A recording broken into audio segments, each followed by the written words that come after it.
right, we're recording. All right, 1, 2, 3, boom, boom, boom. Hi, this is Eric Stromquist. Welcome to Control Talk, now your smart buildings video cast and podcast for the week ending May 2nd, 2020. This is episode 361, where we talk about anything but the virus. Well, we might talk about the virus a little bit. But hey, what a conversation we had. Your host and mine, the man, the myth, the legend, now general manager and scout for the Pittsburgh Steelers, the one, the only, Kenny Smyers. Kenny, welcome to the show. And man, thanks to the Steelers for letting you take a little break today to talk to us. Well, thank you, Eric. Yeah, I did take on a new position there. I'm not. That is I got to get myself mentally in a positive charged mentality because I'm so depressed and bummed out here that it's getting old. No, I saw the draft and we talked about that offline. Steelers picked up wide receiver Chase Claypool, Alex Highsmith, Antonio McFarland. So we're adding to our depth of our team, but is there going to be an NFL season? I think that's why I did that, was to give us a push into the show this week. And we are going to talk to a very important guest who has got his eyes and arms around what's going on out there in the big world with COVID-19, with where we're going to go. And we're going to talk about rebooting and to adopt adaption. So it's a very interesting guest coming on, Ken Sinclair. Well, it is, and we'll bring Ken on in just 2 seconds. But talking about adopting and adapting vis-a-vis the NFL, I mean, they did for the first time ever a remote draft, and I don't know if you saw any of it, but they were using Zoom and all the latest technology, and I thought it went off really, really well. It was very interesting, I thought. Well, they said they had some ridiculously high ratings. It was one of the most successful televised events since March, whatever.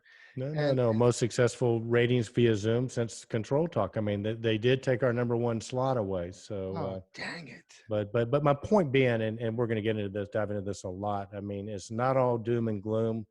There's a lot of silver linings. And as one of my teachers said, nothing is obvious to the uninformed. How about introducing the most informed guy in the room, Kenny? Oh, I'd love to, Eric. We have the one and only Ken Sinclair, owner, editor of Automatedbuildings.com, and we're going to discuss Ken's May theme, another great theme, global reboot, adopting adaption. Welcome to the show, Ken. Welcome, Ken. Thank you very much. Always great to be on Control Trends. Listen, man, it is so cool because anybody that wants to know about where Ken lives, I mean, he's one of the great purveyors of wisdom in our industry, as you know from watching the show. But as you can see, this is a view out of Ken's backyard, and you can see that's where the universe begins. And I guess the good or bad news is that's where the universe will end too, Ken. But man, tell us about the May issue. Okay, just comment on the backyard behind you. So that's what North America looks like from the edge. Once you get off of North America and look back at it, that's what it looks like. So that's far west looking east.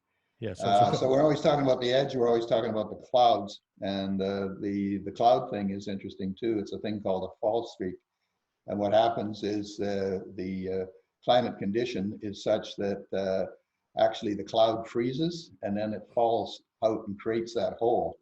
And these are phenomena that only occur every once in a while.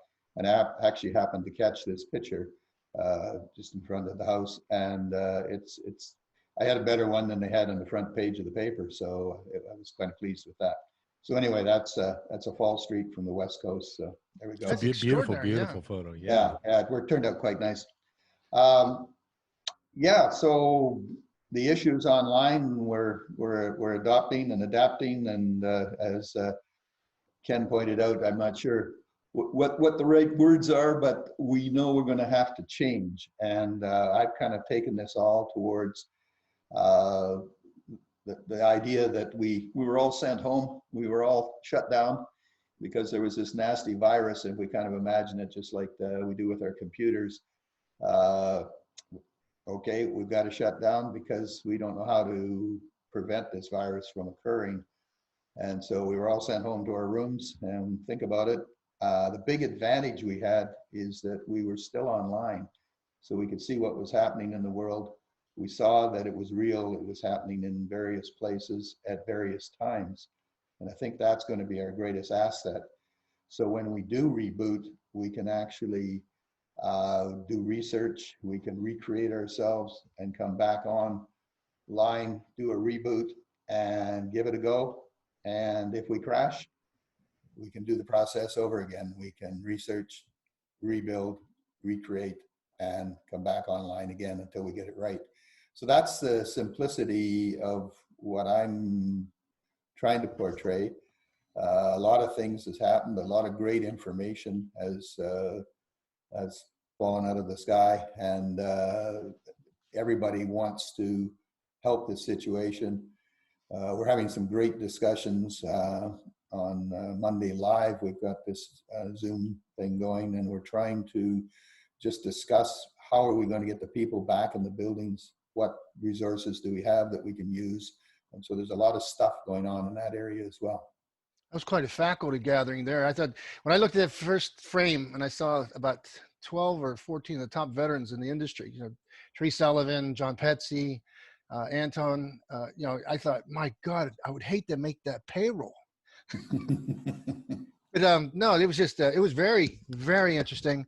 And to your point about the, this is a moment of recreation, reimagining, some new words that came out, trimming, that we'll see, like trimming applied to all the business, all the smart spaces, education, everything we're going to do is going to have an adjustment made, perhaps an improvement in many ways, but then you have breadcrumbing. I like that term coming up, where they're going to take this technology and move backwards in time. We keep forgetting we're in a digital world, which means we got a replay option here, and we can trace, go back to time and space and actually follow this thing. And we'll probably see some great presentations on the actual global, when it happened, where it went, the dates and times. I found out something very interesting I want to share you real quick, because a friend of mine lives in Venezia, Italy. He's a GSA 14, and he runs a commissary over there for the DOD. And he was telling me what the story was with Italy was that they had 100,000 workers from Wuhan. They actually contract labor. They broker labor out of China, and they come into Italy and they work in these factories. And then that's where the ground zero was. And that's how I got there. It was like teleported literally through workers that were taken from Wuhan to the factories in Italy, and there it began for them. So it's a journey. I think we're all on our journey. Eric's looks like he's enjoying the journey, I think, a little bit more than the rest of us, because he's taking this opportunity to do a lot of family stuff. So we'll get to the meat and potatoes of your May theme after Eric gives us an update from the lake. Well, I think one of the things that, so yes, for the most part, we're quarantined at our lake house in North Georgia. And for those of you who don't know, I've got 3 kids. One is 30. She's not quarantining with us, but Evelyn and Axel. Evelyn's 7, Axel's 5. And the mountains, we go on a hike every day. We hang out at waterfalls. Axel and Evelyn have thrown every rock in Rayburn County from one end of it to the other. So the kids are really, really enjoying it up there. They're out and they're getting a lot of activities, as well as both of them are getting schoolwork every day. So I think that's one of the new realities is we sort of look at things is the opportunity to rethink how we do things.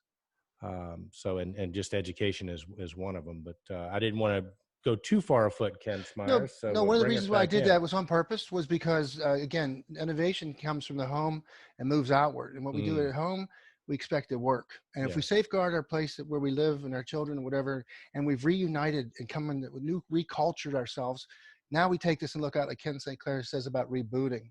And if it didn't work, you do it again. But the lots of changes. We're all asking life-changing questions. And how will we travel? How will we make buildings safe? And is it time to really make these changes? I think so. We were caught off guard. Well, I think we were, Ken. I want to just set this up because I'm going to ask you this question, Ken Sinclair, which is, when you use the term rebooting, I mean, I think about my computer. There's a forced reboot, like where everything freezes up and you have to sort of force it to reboot itself, which can be a little bit rough. And I'm wondering if just there's like a universal intelligence or something, and we've gotten so far afoot in terms of the environment and everything else, and even values, that the universe has said, okay, Control Alt Delete, and here we go. So is that where you sort of got the idea about the reboot from, Ken Sinclair? Yeah, I think maybe that was it. Mother Nature just doing a Control Alt Delete. Yeah, that's probably a pretty good scenario of it. I think it's a good twist. I think it's that significant. A lot of folks are talking about the return to normal, and I'm not so sure we'll ever return to normal, because it's been such a a shocker, and we're surviving. Actually, we're adapting, as Darwin taught us. It isn't the strongest or the smartest; it's just the ones that know how to adapt. And we have to take that adaptation and basically make it part of our work, how we work, how basically our businesses work. And we're going to have to change. And then when you go back to say, okay, how are we going to get back to this norm, as everybody calls it? Everything is a variable. Like, will the people come back to the buildings in the masses that they were originally? That's a big question. And if they do, we have to entice them back into these buildings. We have to ensure them that their health will be better in these buildings, that they will actually get diagnosed by coming back to that buildings. They will be able to assure that they don't have that virus. And of course, the other thing that has come out of all of this is just the first global virus. We can see that this will be occurring in various levels, probably from moving forward. The other thing, of course, we have is this instantaneous global communication, that when something like this does break out, you can kind of imagine this in the day of sailing ships. This would have taken us 5 years to find out that they had a problem in China. Now we know in 5 seconds they've got a problem there, and we start sharing information back and forth. We start sharing resources. We really are a global community, and it starts to bring all of that back together again too.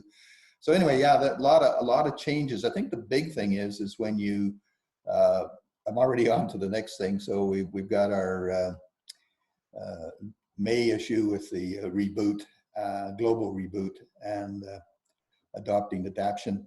But the next thing we have to do is this research and recreate. And once we do that, then we can reboot.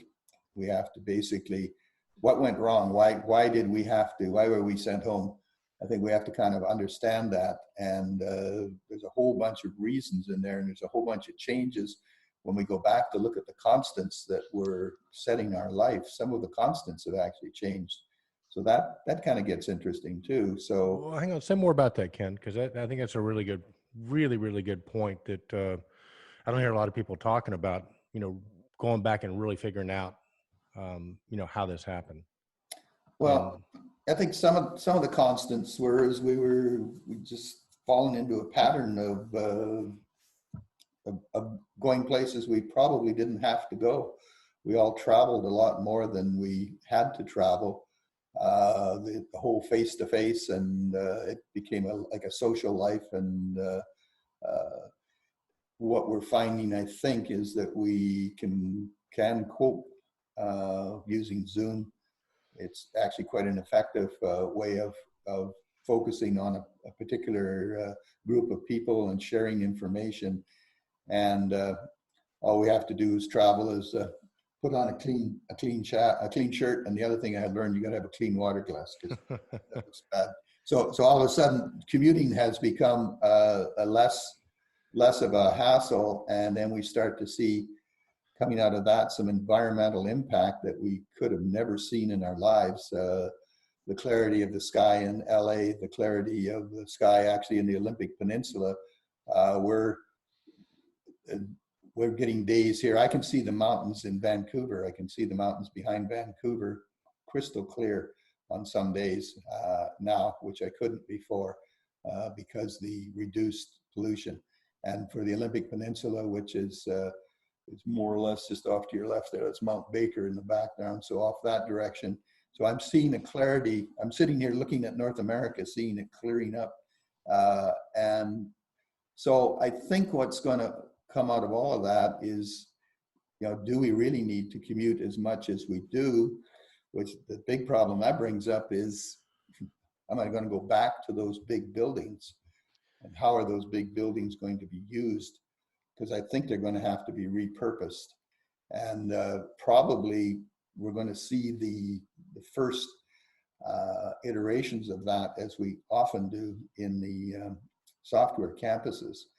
The other thing is, although this has been a disaster for the total economy, and extremely hard on service workers, it's probably been a pretty amazing thing for people that are in the technology, that basically are in the remote technology businesses. So, and telecommunication companies and cell companies and anybody that is pushing data back and forth. And that's actually our discussion in our Monday Live, is we're talking about the data portion of this is going to be, radically changed. And that's sort of something we have, is we have access to a whole bunch of data in this buildings, and we need to have access to a whole bunch more. We need to actually be heading towards a thing where we can reconfigure these buildings remotely. That's kind of a big thought. So if in fact we want to take that office building and turn it back into a hotel, so if you actually travel to the head office, that you can actually stay there, then you don't have the complications of maybe going to another hotel and you have your group that you had to have come together for whatever reason. And we're starting to see a repurposing of the office building. The other thing that I saw that surprised me how fast it came out is we actually have 3 social distancing solutions in our May thing, where we basically using location services. We've got dynamic systems that are basically marking where everybody is and tracking that through the building. So again, adaptation, people getting products out there, getting solutions out very quickly. And again, I think the big advantage we all have is that everything we've got, basically, we didn't have the virus first. We, it basically was probably China, then Spain, Italy, Europe got hit hard, and then New York gets hit hard. So we've kind of got, you've got like probably a month lead on all of this. So how some of those other economies recover, I think, is really important to us to see. How, if the people come back into their offices, buildings, and what do they have to do to entice the people back? Where the health of the building is going to become probably the most important single thing, I think. Well, Ken, let me ask you a question. I mean, make an argument why would people ever go back to buildings again? I mean, outside, I mean, there'll always be some of them, I think, but we used this example on the show before. If I'm, paying, I own let's say a law firm, right? And I've got 700 people there and I've got 10,000 square feet or whatever it is, because that's what I had before, because the normal was people came to work so I could track them and keep up with them. We didn't even consider the remote workforce. Now they're being forced to work remotely. Now my lease comes up again and I realize I'm thinking, well, I need to save some money. Instead of 100,000 square feet, I'll get, 5,000 square feet and just have people come in periodically, right? So do you ever see a time where people are going to be wanting more office space instead of less? And if so, why? I have a response to that a little bit too. And Ken just said it. In other words, it's going to be repurposed. In other words, some clever son of a gun or woman out there is going to say, you know what? We'll have our meeting here. We'll redo the 4th floor and make it habitable overnight, have it all, improve the AV, have a quarterly meeting that now has more impact. So when you come, it's all business, In other words, you're going to see a reculturization of clever innovation that's going to take that space and reuse it in another purpose. Yeah. And I think, Ken, that makes both Kens. I think that makes a lot of sense if economically that lines up. But if I'm having a meeting once a year, and the cost to have that additional space versus sending people to a hotel, so I think that's a possibility. I think financially it'd have to make sense, but I think the net effect, if that does come into place, then that's going to affect the hotel industry one way or another. Real estate, as we know, it's going to change, right? Well, in Pittsburgh, for instance, real quick, Ken, I'll say this and I'll back off and keep quiet for a couple minutes, but I've seen our city go from being, kind of a, retail corporate center where we had, the US Steel building was the premier building, and PPG plazas, then all the other commercial buildings that were shopping centers or whatever. About half of them now seem to be townhouses and these new swank, penthouse type things where we have a transient population area, UPMC and PNC, bank, financial, so they come into Pittsburgh for 2 or 3 years and leave. So they inhale and exhale people now in new fashion. So all these retail buildings and all these commercial buildings are now loft apartments, commercial, services like restaurants are killed, getting killed here too, but movie theaters, playhouses. In other words, the buildings have been repurposed. It took a while and it took a lot of money. And a lot of people did lose their shirts, lost a lot of money.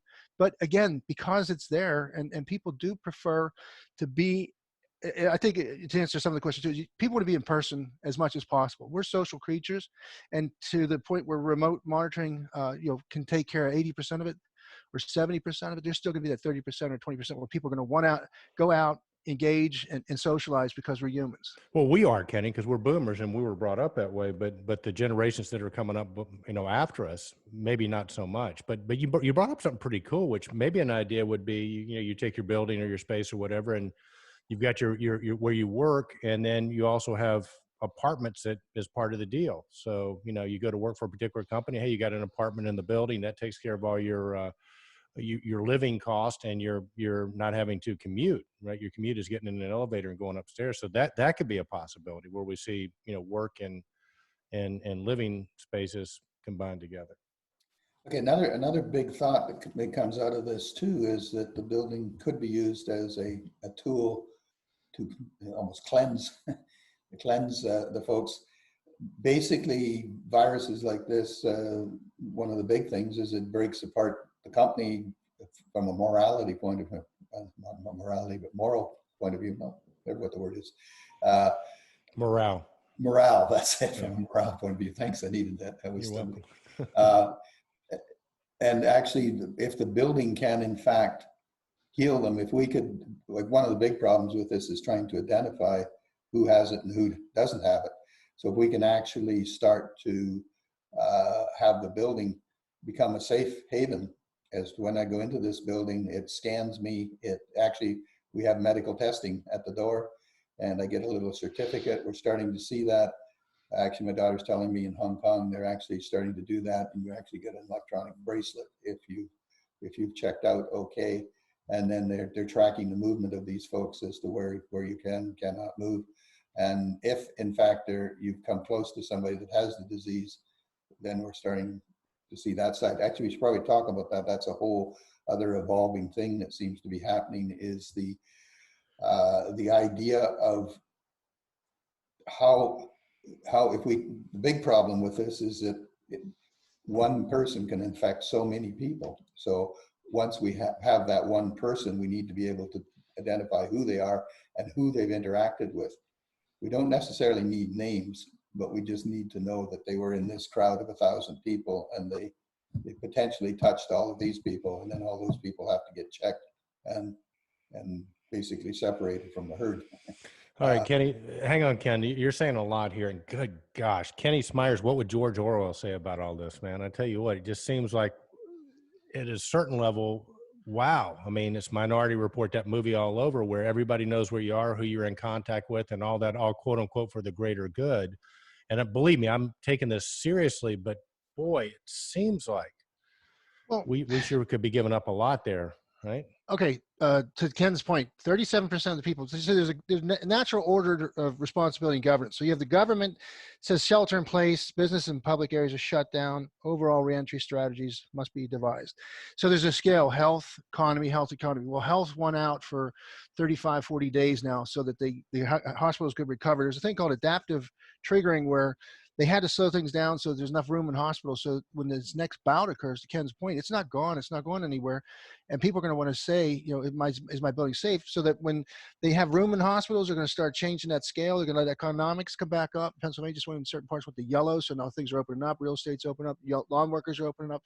Boat houses are opening up. So they're going to start measuring activity. And then when people get sick again, there's going to be room for them in the hospital. So they got to control that in some way, shape, or fashion. So they have this natural order of responsibility. Then you have the landlord, the guy that owns the building, and he's got to deal with the capacity restrictions, social distancing requirements. He's got to deal with the protocols of his state. Then you have the actual leaseholder who's got workers there, and you got risk liability. Did you do everything you could to protect your workers and give them the benefit of every doubt? And then finally, the reentry lies on the ultimate decision is the people that are the employees. Will they go back to the work? Right now, surveys say 80% of the people polled by Jones Lang LaSalle thought they weren't sure if their building would be safe to go back.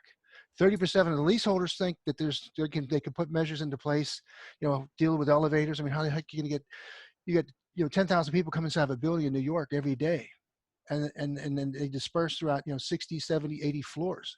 How do you get them up and down? I mean, it's going to cause us cramping we've never seen before, but we're still going to continue on.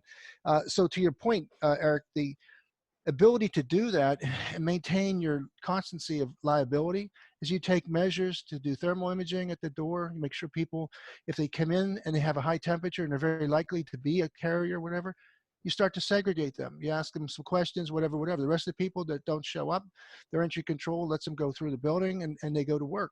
So you're going to start to see this Orwellian thing serve its purpose in the utilitarianism, the greatest good for the greatest number. So as much as I don't like it either, I don't think it's a privacy issue anymore because it's all autonomous, right, Ken?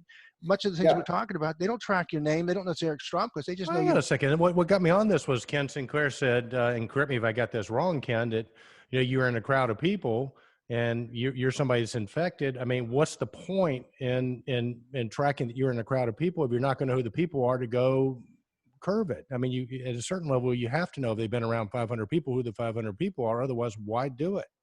The Europeans have been talking about this for a long time, even before the virus, because this whole privacy issue, they're actually, I think, ahead of us in their concerns about that.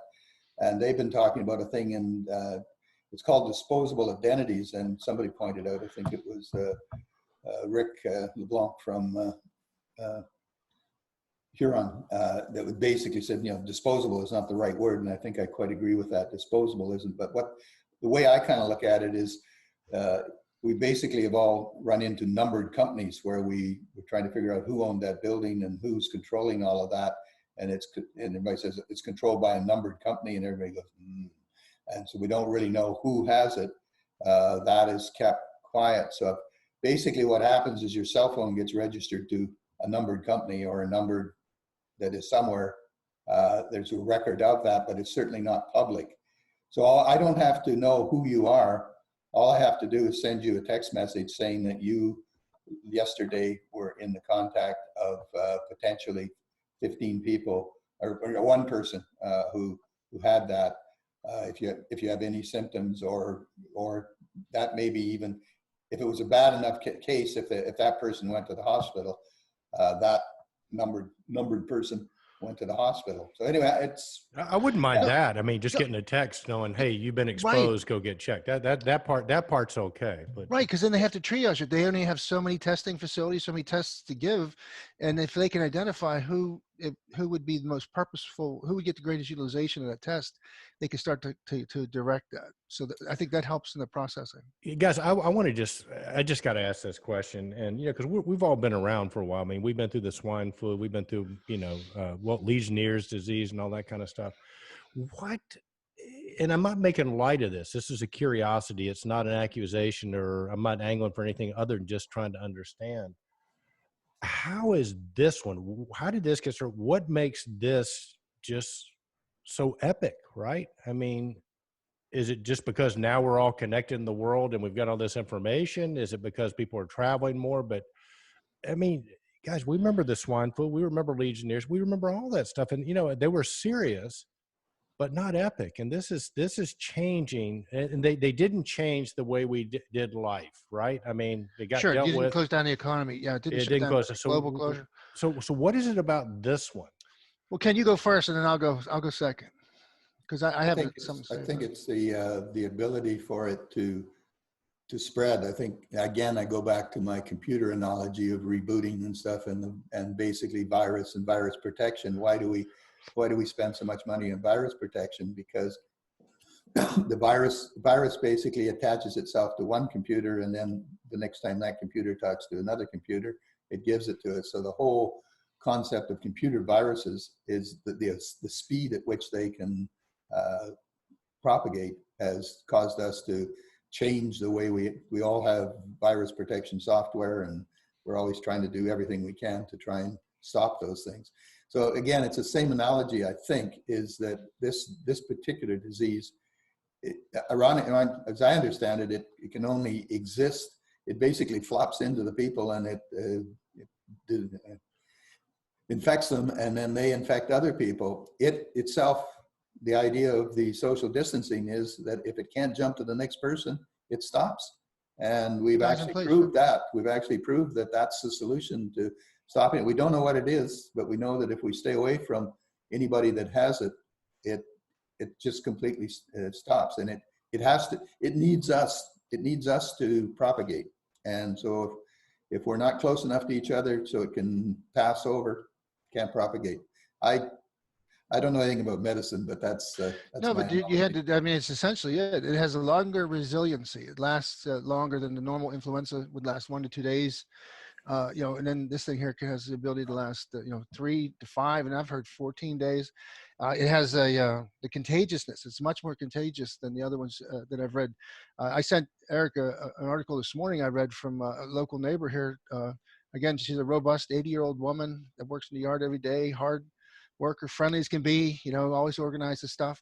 She's under the impression, like to Eric's point, that there are things involved here that the ordinary people in ordinary walk of life are not going to know up from down, left from right, and they just take the sensations of the news reporting, and then they assimilate that information based on what they know and the trust they have in different organizations and governments, and now we're starting to see some pushback from different states around the country. Maryland, Alabama, these people they have their medical professors and professionals, doctors, particularly doctors. They said that the crazy thing about the reportage has been about 95% of the people talking about this thing and about the spread of it and providing all this factual data are not related to the medical field. They're all media. They're all, trying to jump on this train and create, you never let a good crisis go to waste. They say you can always do some good stuff, as far as, getting your ratings up or whatever. So we're looking at a modern situation, 2020, where, to your point, something happens in China used to be a secret many, many years ago. 50 years ago, none of this couldn't have happened because we didn't have the technology to give it that boost, that surge of attention that you get now. So shot around the world.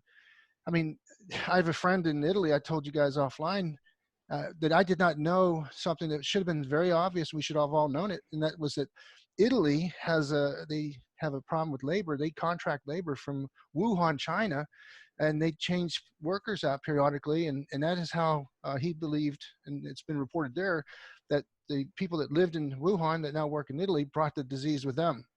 And so that's how Italy was hit with such a sucker punch by this COVID-19. I mean, how of all places would Italy be an epicenter of the disease? And that's how.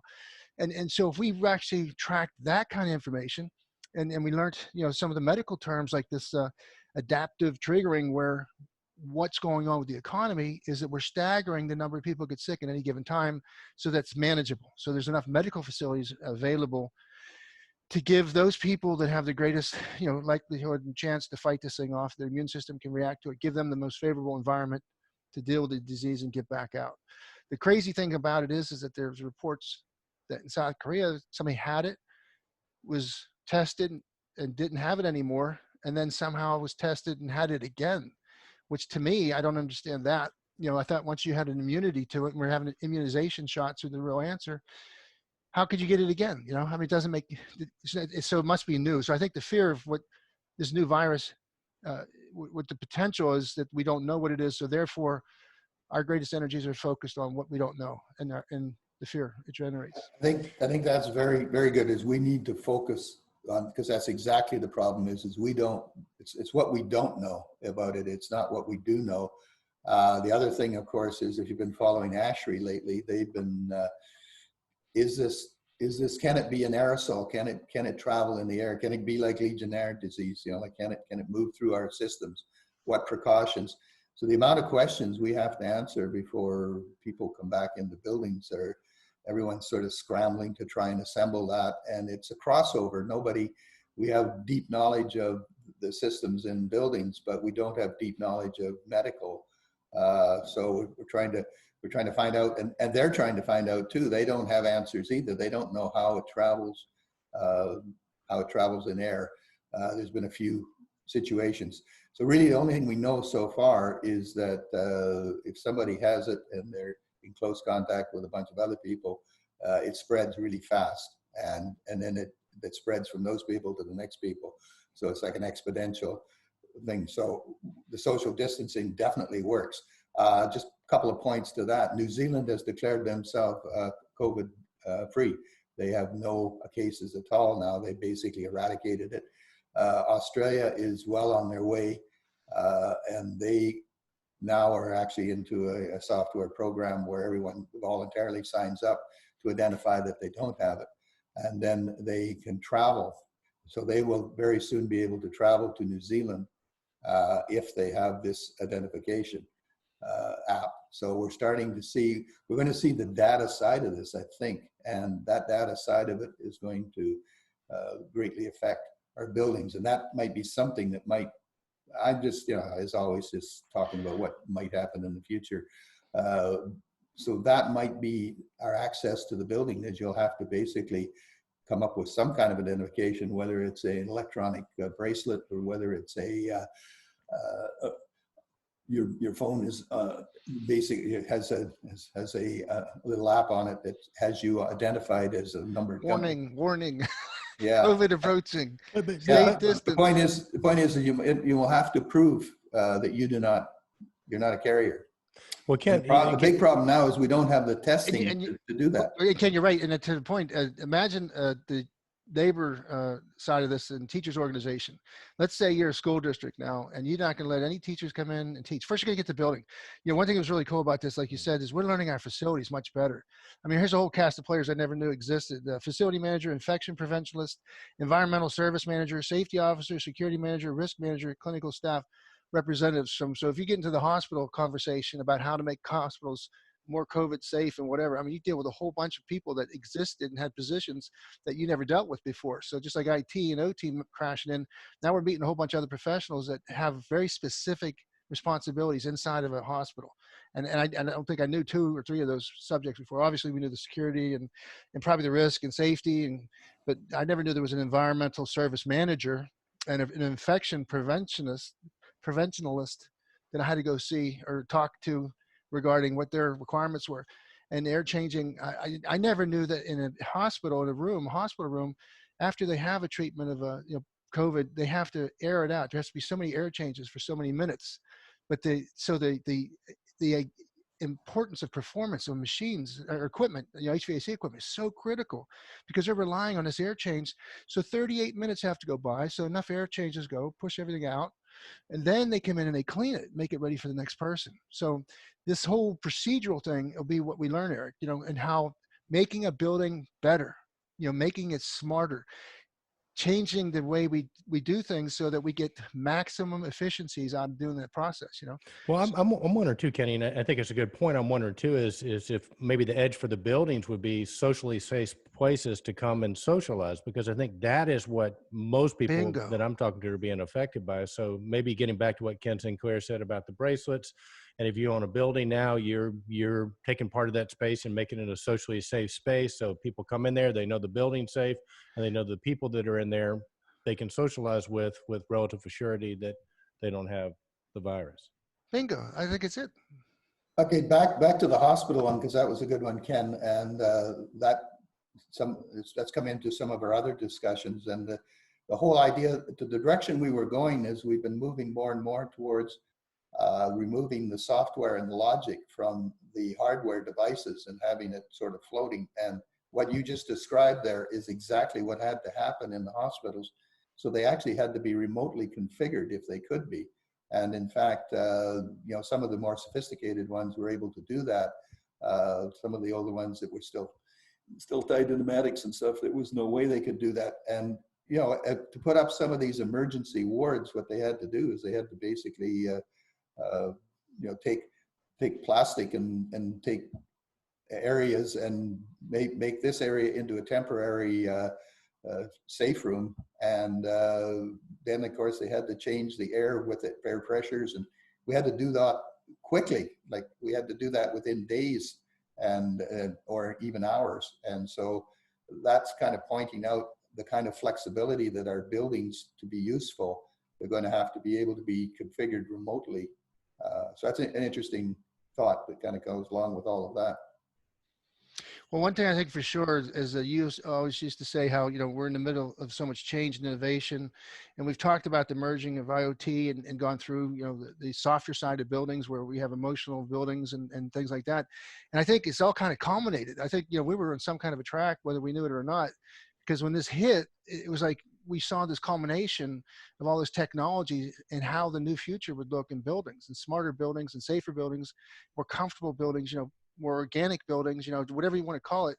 And now it's going to be, like you said, Eric, I think what will happen is the people that get to the front of this and can make those declarations that everybody coming in has been screened for COVID, either willingly or through, there's some amazing, information about, the way to optimize the physical environment to make it safe. You have administrative controls that dictate policies, protocols, they reduce visiting hours, limit visitors, rapid identification, isolation, and diagnosis. Environmental controls are the most effective. Negative pressurization, airflow from clean to less clean areas in your building, and personal controls are the least effective. If you're relying on people to really truly wear their masks when they're supposed to and not violate the social distancing, that is the least effective means of environmental control.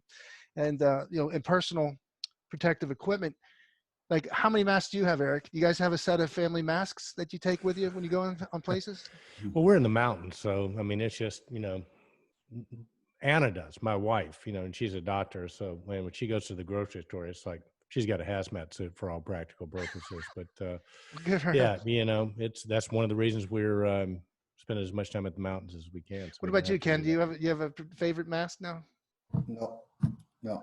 I got 3 of them. I got one that we bought from a neighbor that made them, and then I had to go to a hospital appointment, and they gave me one that you're supposed to throw it away after you use it. I only wore it for like 20 minutes, so I thought this thing's still good. So that's my reserve one in the car.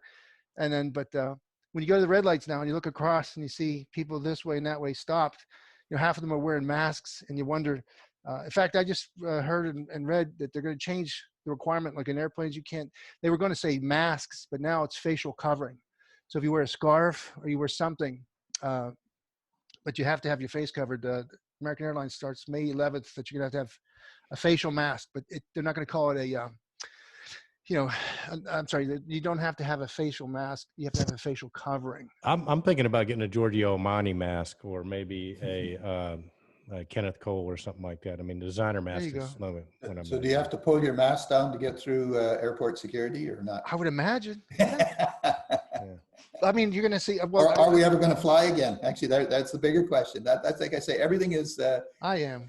Nothing is for. There's no constants in the new equation. There's, if you want to read something, when I was in the military, we used to say you aim for critical mass, but aim to wound and not to kill. It was like it was contrary in its definition. It was an oxymoron.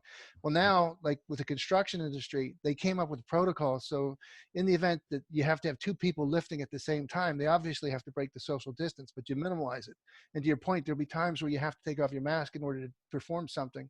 And and so I guess what you're trying to do is whittle away and minimize your exposure to the greatest extent possible or intelligently possible. And then just wing it, hope for the best.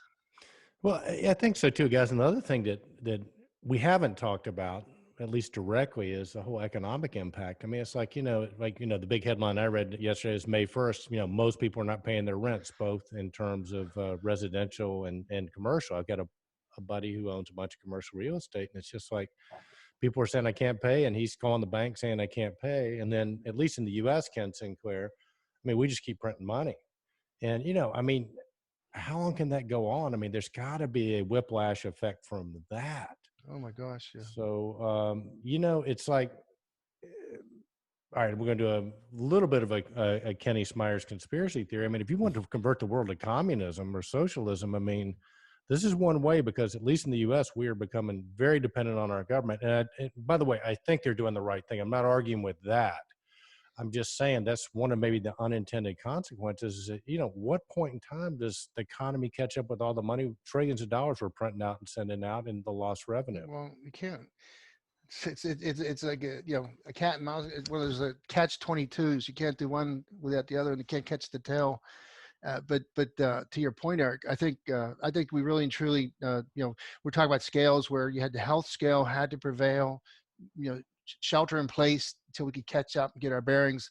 Now that we're seeing the scale kind of tilt, and the economics has to get back into the into the priority, because like you said, it's like the lesser of two evils. You've got to have the ability. People can't pay their bills. We had so many bankruptcies in our neighborhoods around here already. These sports clubs aren't going to open up again. They had memberships. They sent out letters saying, dear member, we regret to inform you that we will not open up after this due to what the COVID did to us economically. Restaurants, a building developer guy put in this beautiful IMAX, it's an indoor shooting facility with the self-defense training courses. He sent his members out, a dear John notice that we won't be opening up, closed forever.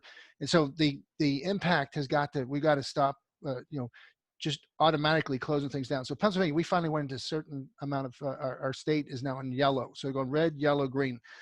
And they're talking about all the ways that we're going to change our cultures and figure out engineering solutions to maximizing people. I've already seen all these incredible charts on how they take hospitals are first, but their waiting rooms and everything, they're designing them now so that they can take a rapid calculation and decide how many people can fit in this waiting room here. They can actually mark the chairs and whatever. But we're gonna keep seeing the drive to push forward and get people back to work. Well, your point, yeah, you're going to get that drive, but if then the people don't have the money to pay your bill, you might get a lot of work as an integrator, Ken Sinclair. But if the people don't have the money, so Ken Sinclair, what are you seeing in Canada? I mean, are you concerned at all? Is the government subsidizing a lot in Canada, and if so, or are you concerned? Yes, I'm concerned, and basically, yes, they are subsidizing a lot. I think the big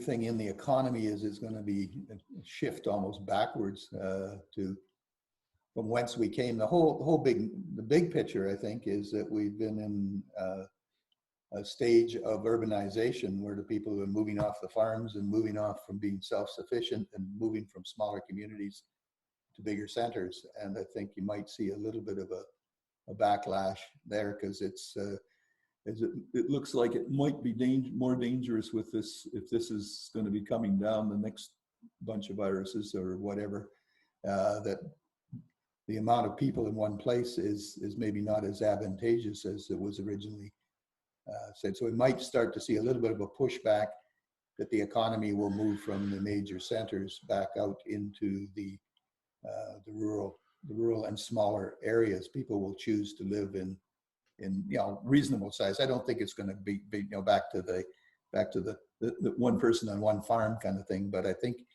the idea of cities that are 100,000 or 50,000 rather than 15 million. The mega city may start to. I think the mega cities will take a smack, and the minor cities, I think, will actually, their economies, in fact, may improve. That's just my thought.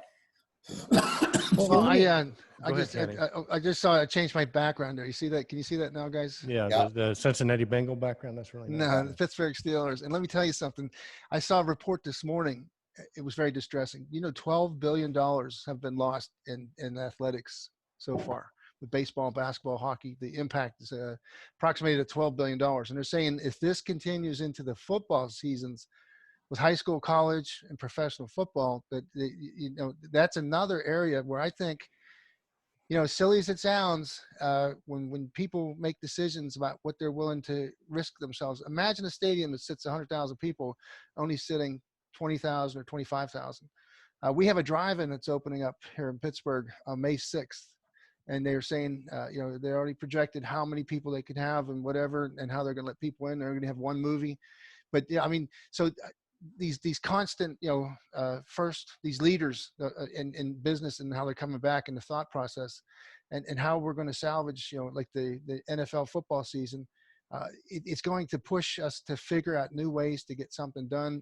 And then if we can't make the improvement, then you have to have but they got to put people in those seats to keep it all going, or else it's irreparably damaged. Yeah. To your point, Kenny, I mean, I read an article that, students are starting to sue the major universities because they're not able to get there. The universities are having to either fight legally, right? And, and a lot of that is, to your point, is paid by college athletics. So, I mean, it gets back to, follow the money, which is again, that's going to be the big mystery to me, how we figured that out. But I got a question for both you guys, because I've heard both you guys say on this podcast, well, this is the first of many, the first viruses coming, more are coming. Why do you guys say that? Go ahead. I mean, Ken, to me, it's the flu has been around for whatever. We talked about the Spanish flu in the early 1900s. The reality is that we're going to deal with viruses and bacteria forever, ever and ever. And that's why, the equipment things, we're redoing the viewpoint of UV versus ionization and whatever. And as viruses become more and more prevalent, or they have surges, we have equipment to deal with it and make those buildings safer by having technologies that have known results, that they can kill 98%, and so you're only dealing with a certain percentage of it. So I think viruses have been around forever, and they're never going to go away. Right. And so we just have to be able to detect them, and then Right. and then deal with them. But what I hear you saying, reading to that, is, look, this caught us off guard. Once we get the equipment in and the protocol down and understand it, yeah, we'll still have viruses, but it won't have this epic. Yeah, pandemic. that's what I said. Like just like the So flu. what my call on that is that we're always gathering in bigger and bigger gatherings of people, and your sports is a great example of it. I mean, you guys put 40, 50,000, 60,000 people in a stadium at an incredibly close proximity, spilling beer and spitting on each other. Yeah, baby. A terrible picture of it. But so anyway, so we have these situations that there's these great gatherings, and then of course a lot of things that we're doing, rapid transit, put you in a tube and move you along, and you stand in stations, and so you're in closer proximity than you've ever been, and there's more and more people.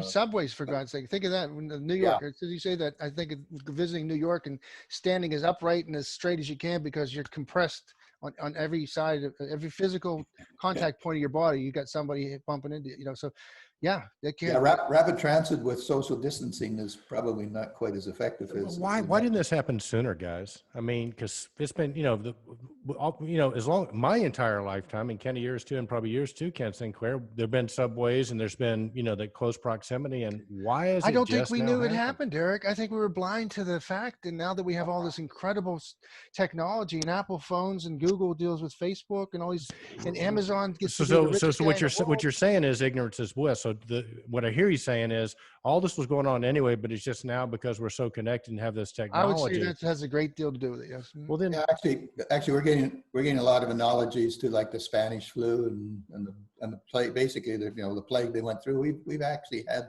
hits like this that have been that significant. It was the numbers were obviously not as big, but the population of the world was not so big. The other thing that it is really pointing out, the real problem is there's just too many people. And it's just getting worse and worse. There's just getting more and more people.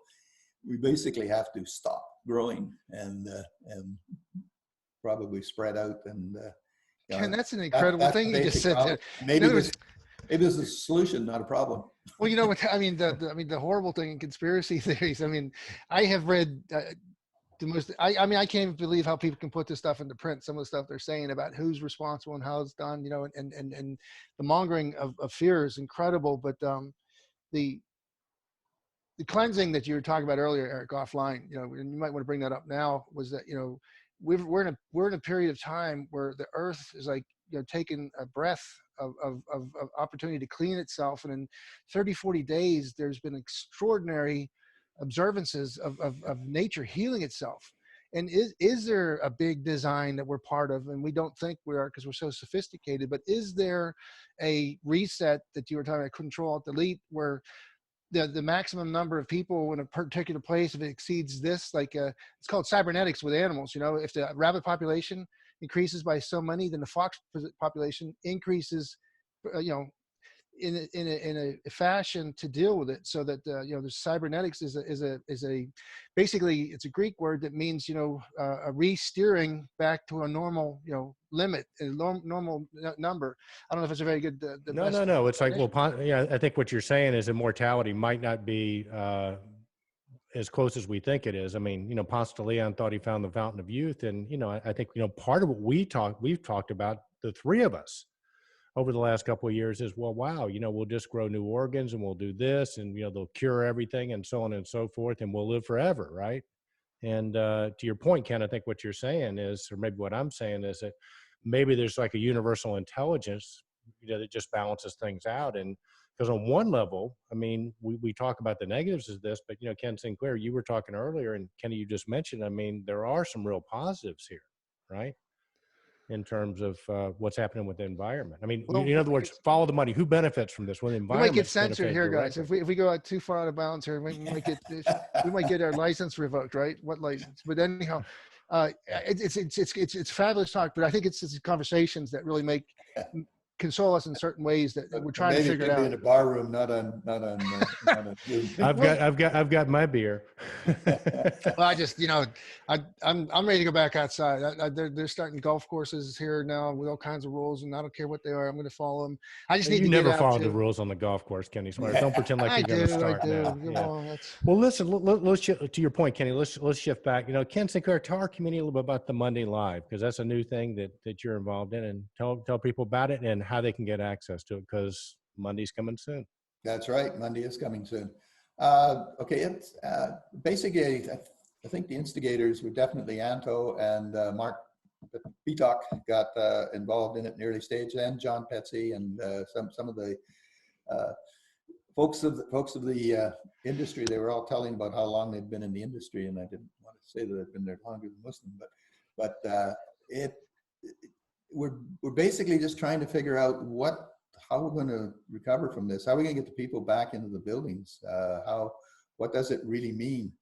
For the data analytics people, it's great because everybody wants to know now more about their buildings. They want to use the data they have, and now we need to gather even more data. Sensors that haven't been even invented yet, we're going to have. I mean, the ideal thing would be is if we had a sensor that could detect if a person had this disease when they walked in the door. Once we had that would be very, very useful and would help us make the building safe. The big thing, I think, is that we need to figure out how we can make these buildings attractive again. And there's some great resources has come out of it. I actually have listed on our website some of those, and in Mark's article, Mark has a great article, and he lists some of the resources that are available. Wakefield, I'm trying to think of the name of the Cushman Wakefield. Sorry, Cushman Wakefield. I got Mark's article right here. Yeah, he did a nice publishing job. He did Cushman Wakefield's Guide to Reopening Your Workplace. That's what I'm looking for. 5-layered defense for workplace reopening, 9 foundations of a healthy building, healthy buildings team at Harvard School of Public Health.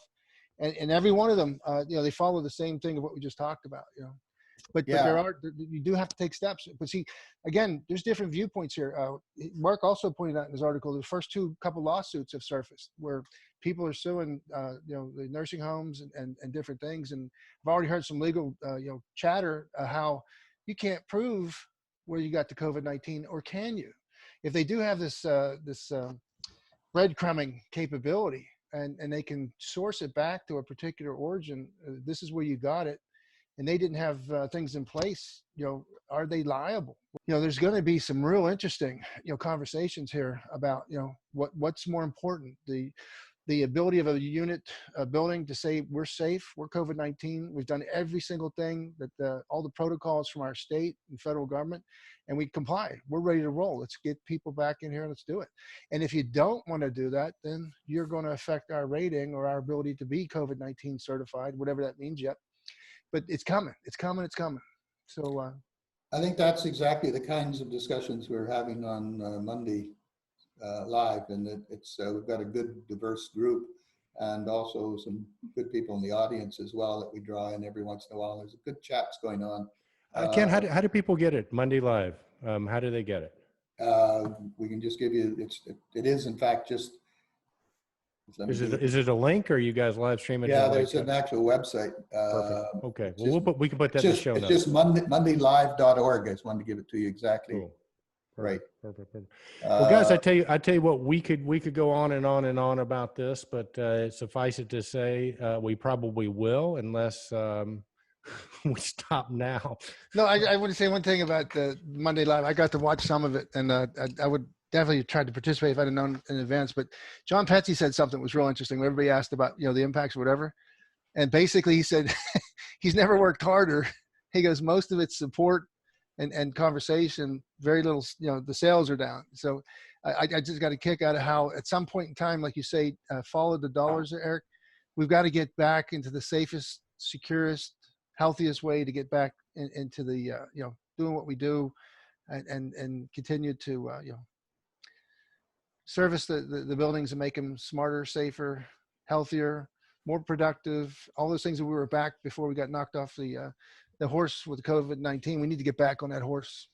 Well, listen, I got to tell you something. Following the money right now is kind of hard to do because the money's hiding and is seemingly not available right now, or available, but it's hard to follow the money right now. But what you can do, and what I suggest, is follow Ken Sinclair, automatedbuildings.com. I think the money live, to Kenny's point, is worth checking out because he's got eyes on it. And as we know from Ken Sinclair, he's typically the first guy in the room to know. So with that, Ken Sinclair, thank you so much for taking time to be with us today. As always, Ken Sinclair, owner, editor, automatedbuildings.com. Fascinating stuff there, Ken Smyers, as usual, Ken Sinclair. But hey, I tell you what, there's some exciting news too. I don't know if you've been picking up on this or not, but our buddy Elon Musk is making noise like he's going to come into the HVAC industry. What do you think about that, Kenny? I'm reading it right now. The man who created Tesla, SpaceX, the boss of Boss, is looking at a smart HVAC system for the home. So now he's actually saying that the Model Y, Tesla Model Y's new heat pump to keep owners toastier than ever without sacrificing driving range. But he's looking at, and he's being real friendly about it. He's like saying that the HEPA filter keeps every element of the air clean as possible. It removes all the elements from the air.